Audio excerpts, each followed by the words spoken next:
بسم اللہ الرحمن الرحیم۔ شروع اللہ کے نام سے جو بڑا مہربان نہایت رحم والا ہے۔ السلام علیکم ناظرین۔ حاضرین کرام، آب زمزم ایک نہایت ہی مبارک پانی ہے جسے پی کر نہ صرف لوگ اپنی پیاس بجھاتے ہیں بلکہ اس میں اللہ نے خوب برکتیں رکھی ہیں۔ نبی کریم صلی اللہ علیہ وسلم نے اس پانی کو تمام پانیوں سے افضل و برتر اور شفا بخش قرار دیا ہے۔ مکہ مکرمہ میں موجود آب زمزم کا یہ بابرکت چشمہ انسانوں کے ذریعے کھودی گئی کوئی مصنوعی چشمہ نہیں ہے، بلکہ آج سے تقریباً 4000 سال قبل اللہ نے اپنے پیغمبر حضرت اسماعیل علیہ السلام کے ذریعے ایک معجزہ صادر فرمایا تھا، جس کے نتیجے میں یہ پاک پانی اس مقام سے پھوٹ پڑا۔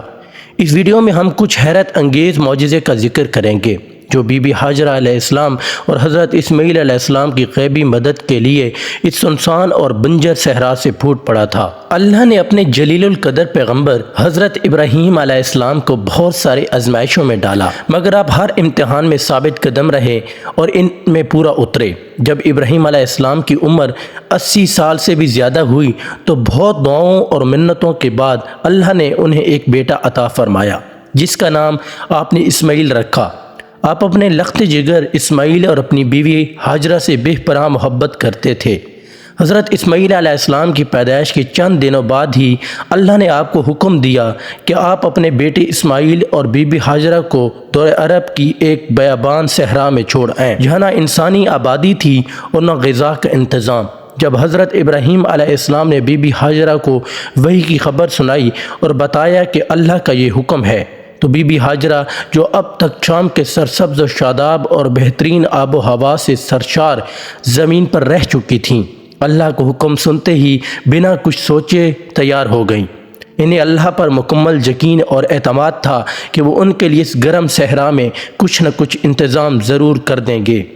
اللہ تعالیٰ نے حضرت ابراہیم علیہ السلام کو وحی فرمائی کہ حضرت اسماعیل اور ان کی ماں کو شام سے باہر لے جائیں۔ حضرت ابراہیم نے کہا، اللہ میں انہیں کہاں لے جاؤں؟ ارشاد ہوا، اے ابراہیم علیہ السلام، انہیں امن و امان کی جگہ یعنی میرے حرم اور قرۂ ارض کے پہلے مرکز پر لے جاؤ جس سے میں نے خلق کیا ہے، اور وہ مکہ ہے۔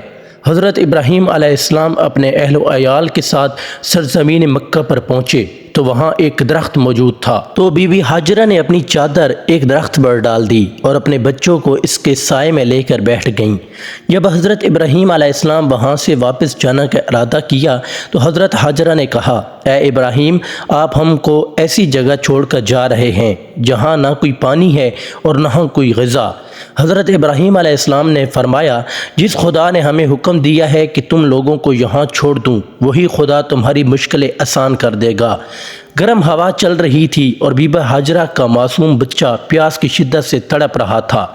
پانی اور کھجوریں ختم ہو گئی تھیں اور تب یہ صحرا کی گرمی اور بھوک و پیاس کی وجہ سے بی بی ہاجرہ کی شکم دودھ سے سوکھ چکی تھی۔ حضرت ابراہیم علیہ السلام بھوک پیاس کی شدت سے تلبلانے لگے۔ بی بی ہاجرہ پریشانی کے عالم میں پانی کی تلاش کرنے لگیں۔ جب آپ دور سے بیابان کی طرف دیکھتیں تو انہیں پانی کا چشمہ نظر آتا تھا، لیکن جب قریب پہنچتیں تو وہ وہاں سراب نکلتا۔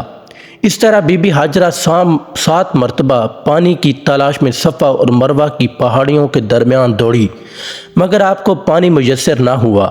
لہٰذا اس بے سہارا خاتون اور معصوم بچے کو دیکھ کر اللہ تعالیٰ کی رحمت نے جوش مارا، اور جب بی بی ہاجرہ اسماعیل علیہ السلام کی طرف واپس آئیں تو دیکھا کہ اسماعیل پیاس کی شدت سے پتھریلے زمین پر ایڑیاں رگڑ رہا ہے، جہاں سے اللہ رب العزت کی حکم سے پانی پھوٹ پڑا اور ایک چشمہ جاری ہو گیا۔ ایک روایت کے مطابق اس وقت جبرائیل علیہ السلام نازل ہوئے اور آپ نے اس جگہ کی زمین پر ضرب ماری تو اس جگہ پانی کا چشمہ جاری ہو گیا۔ حضرت ہاجرہ نے اس چشمے کے چاروں طرف حصار بنانے کے لیے مٹی اور پتھر کو جمع کرنے لگیں۔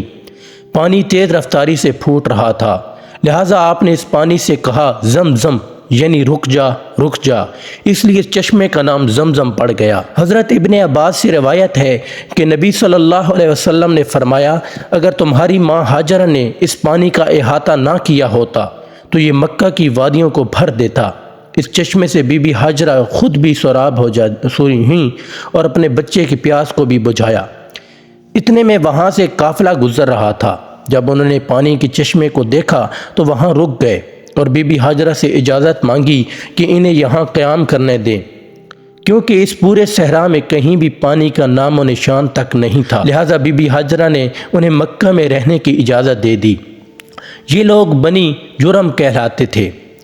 بی بی ہاجرہ کو بہترین ہمسائے مل گئے، لہٰذا جب اسماعیل علیہ السلام جوان ہوئے تو بنی جرہم قبیلے کی ایک خاتون سے نکاح کر لیا اور پھر ان کی اولادوں میں سے ہی قبیلہ قریش اور بنو ہاشم وجود میں آئے، جن سے ہمارے پیارے نبی حضرت محمد صلی اللہ علیہ وسلم کی پیدائش ہوئی۔